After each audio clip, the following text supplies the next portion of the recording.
Yeah. Or another Audi. We didn't see many of those in the UK, did we? You know? Not the early shape Audi 80 anyway. No, not because really. at that point we're on the tail end of we're not going to buy anything from Germany, aren't we? Yeah. So we're all buying British-made stuff.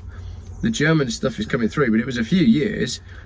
You know, you go after World War II, that kind of anti-German feeling. How long did that last? It did last for a few years, but there's quite an interesting aspect to that because I was born 15 years after the Second World War, but when I was growing up, like all the teachers had been in the Second World War, all your uncles, your dad, they'd actually all been in the war and they'd been in the army.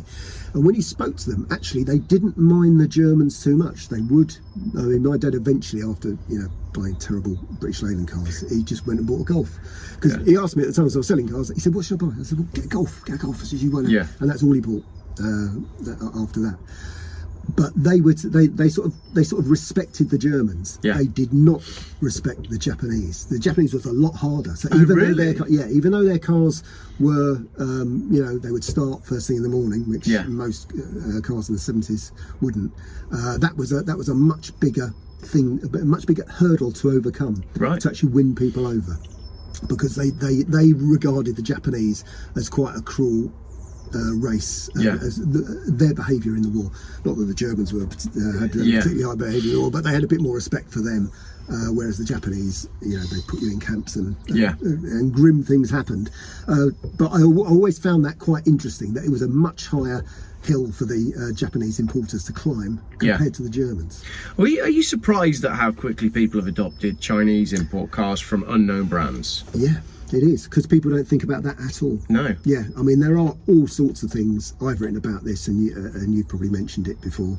In that, if you look into, you know, Chinese industry, it's not great, really. No. The way they ethically, morally, environmentally, it's all bad. Yeah. But I just wonder now as well, like maybe the purchasing of MG.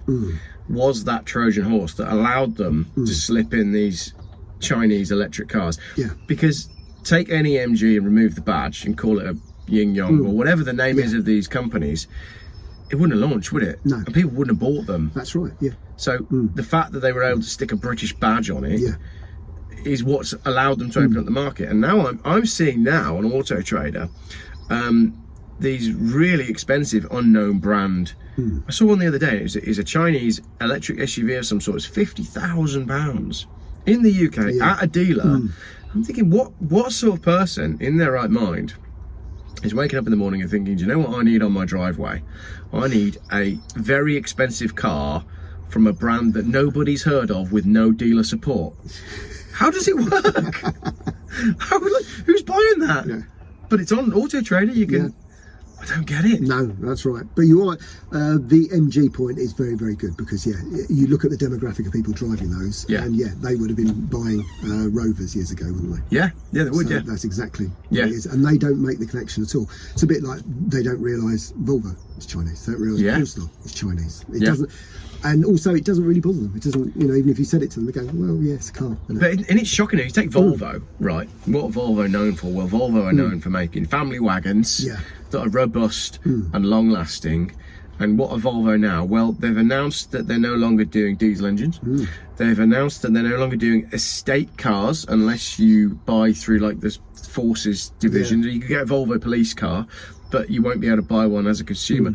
So the DNA of what made Volvo Volvo and what we loved about Volvo is long gone. The other thing as well on the reliability, someone emailed me about this the other day, the XC90, having horrendous problems with it.